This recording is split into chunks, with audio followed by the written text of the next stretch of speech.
استغفار. دیکھو یہ کتنے بڑے کافر ہیں. ان کافروں کے ساتھ ان لوگوں کا حشر ہوگا جو جان بوجھ کر نمازوں کو بلا بیٹھتے ہیں. اب دیکھو اللہ رب العزت کیا فرما رہا ہے. پارہ 30 ہے سورہ نمبر فوائد للمصلین 7ویں سورت آخر سے. اور آیت اللہ عظیم ہے ایک قرآن عظیم کی آیت ہے. اللہ تعالیٰ اس میں فرماتا ہے فوائد للمصلین الذین هم عن صلاتهم ساہون. بس ہلاکت ہے ان نمازیوں کے لیے جو اپنی نمازوں کو بلا بیٹھتے ہیں.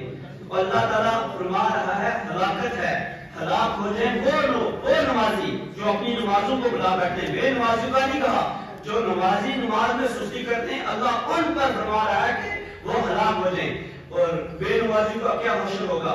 اللہ تعالیٰ ایک اور روایت ذہن میں آ رہی ہے کہ جب سب جنتی جنت میں چلے جائیں گے اور سب جہنمی جہنم میں چلے جائیں گے تو جنت والے جہنم والوں سے پوچھیں گے ما سالککم فی السقر, تمہیں کون سی چیز جہنم میں لے گی. تو جہنم والے جواب دیں گے لم نکن من المصلین, ہم لوگ نماز نہیں پڑھتے تھے جس کی وجہ سے جہنم میں آ گئے. تو حضرات گرامی عزیزان ملت اسلامیہ, اب میرا موضوع نماز ہے تو اسی کو تھوڑا سا آگے بڑھاتے ہیں. اللهم صل على سيدنا محمد وعلى ال سيدنا محمد واصحاب سيدنا محمد وبارك وسلم عليه. ثواب بھی تو کمانا ہے, صرف تقریر تھوڑی سننی ہے. درود شریف بھی پڑھو, سبحان اللہ بھی بولو, الحمدللہ بھی بولو, بیداری کا احساس بھی کرواؤ اور تقریر بھی سنو. ذات گرامی حدیث کے راوی حضرت علی رضی اللہ تعالیٰ نے حضرت علی رضی اللہ تعالیٰ فرماتے ہیں کہ میرے پیارے محبوب صلی اللہ تعالیٰ علیہ وسلم نے فرمایا کہ اے علی 3 کاموں میں تاخیر نہ کرنا. کتنے کاموں میں؟ 3. بالکل. اس میں سب سے پہلا کام یہ ہے کہ نماز کا جب وقت ہو جائے تو اسے ادا کرنے میں تاخیر نہ کرنا. دوسرا کام یہ ہے کہ جب میت تیار ہو تو جنازہ ادا کرنے میں کوئی تاخیر نہ کرنا. اور تیسرا کام یہ ہے کہ جب کسی بیوہ کا کفن مل جائے تو اس کے نکاح میں تاخیر نہ کرنا. لیکن آج ہم اپنے نفس کے اس قدر غلام ہو چکے ہیں کہ نمازوں کو وقت پر ادا کرنا تو دور کی بات, ہمیں یہ احساس نہیں ہوتا کہ نمازیں ہم پر فرض ہیں, ان کی ادائیگی ہم پر ضروری ہے. تو اللہ تعالی ہم سبوں کو حدیث مصطفیٰ کے مطابق نماز پڑھنے کی توفیق عطا فرمائے. دیکھو حضرات, جو لوگ نماز میں سستی کرتے ہیں, سستی کی وجہ سے نمازوں کو چھوڑ دیتے ہیں, کل جب وہ قبر میں جائیں گے تو آقا صلی اللہ علیہ وسلم کو کیا چہرہ دکھائیں گے اور بروز محشر پروردگار عالم کو کیا جواب دیں گے. کیونکہ اللہ کے پیارے محبوب ہم گناہگاروں کے آقا صلی اللہ علیہ وسلم نے فرمایا ان اول ما يحاسب به العبد يوم القيامه الصلاه, کہ قیامت کے دن بندے کا حساب سب سے پہلے نماز سے شروع ہوگا. اس دن حساب ہی نماز سے شروع ہونا ہے. جو نماز کے حساب میں کامیاب ہو جائے گا آگے کے جتنے بھی منزلیں وہ سب میں کامیاب ہو جائے گا, اور جو اسی مرحلے میں رک جائے گا تو اس کا ٹھکانہ سیدھا جہنم ہے. ذات گرامی عزیزان ملت اسلامیہ, حضرت حضور صلی اللہ علیہ وسلم کی ایک اور حدیث کریمہ سنیے. حضرت عبد المسعود رضی اللہ تعالیٰ عنہ سے روایت ہے کہ وہ فرماتے ہیں کہ میں نے رسول صلی اللہ علیہ وسلم سے پوچھا یا رسول اللہ صلی اللہ علیہ وسلم کون سا عمل سب سے افضل ہے. بولو سبحان اللہ. سبحان اللہ. خود بولا کرو کیونکہ کچھ چہرے مجھے سوئے ہوئے دکھ رہے ہیں. تو انہوں نے پوچھا کہ کون سا عمل سب سے افضل ہے. آپ صلی اللہ علیہ وسلم نے فرمایا کہ نماز کو اس کے وقت پر ادا کرنا.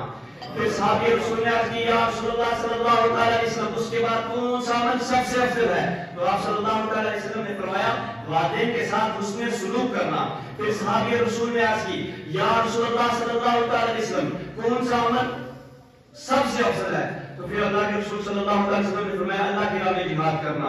اس حدیث کریمہ میں 3 چیزوں کا ذکر ہوا. سب سے پہلے نماز کو اس کے وقتوں پر ادا کرنا, اس کے بعد والدین کے ساتھ حسن سلوک کرنا, ان کا ادب و احترام کرنا, اور اس کے بعد جو تیسرے نمبر پہ فرمایا وہ اللہ کی راہ میں جہاد کرنا.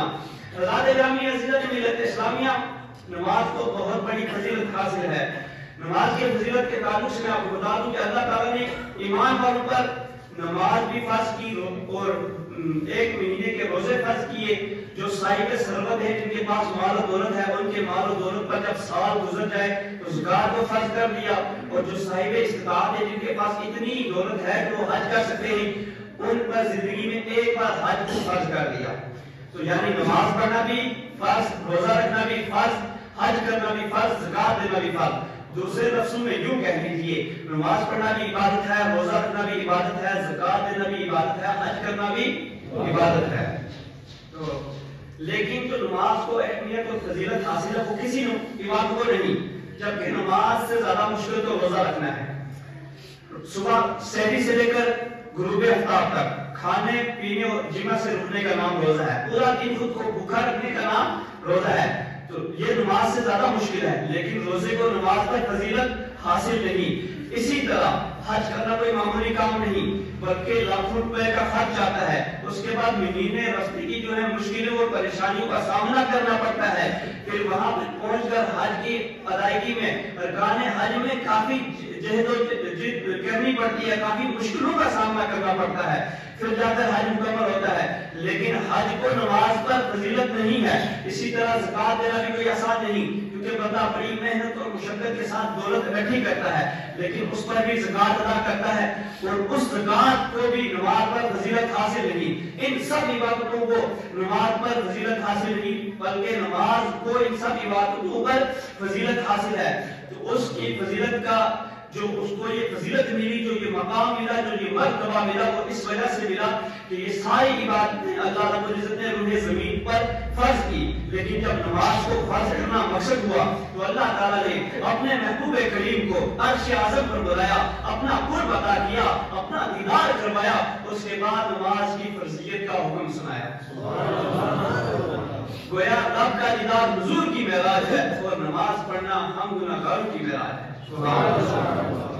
اللہ رامی رسول نے ملت اسلامیہ اللہ کے نبی صلی اللہ علیہ وسلم کی حدیث کریمہ ہے، الصلاۃ عماد الدین من اقامها فقد اقام الدین ومن ترکها فقد هدم الدین. یعنی نماز دین کا ستون ہے، جس نے نماز کو قائم کیا اس نے دین کو قائم کیا، اور جس نے نماز کو چھوڑ دیا اس نے دین کو ڈھا دیا. اللہ اکبر. آج ہمیں اپنے ضمیر کو جھنجھوڑنا چاہیے، اپنے احساس کو بیدار کرنا چاہیے اور سوچنا چاہیے کہ فرمان مصطفیٰ کیا ہے اور ہمارا عمل کیا ہے. آج اگر مساجد کا جائزہ لیا جائے، نمازیوں کی تعداد کو شمار کیا جائے، صرف 1% نمازی ملیں گے، 99% بے نمازی دکھائی دیتے ہیں. اللہ اکبر. مسجد مرصاح ہے کہ نمازی نہ رہے، یعنی وہ صاحب اوصاف نمازی نہ رہے. مسجد تو بنا لی شبر میں امام کی غرات والوں نے، من اپنا پرانا پاپی کا بخصوص نمازی بن نہ سکا.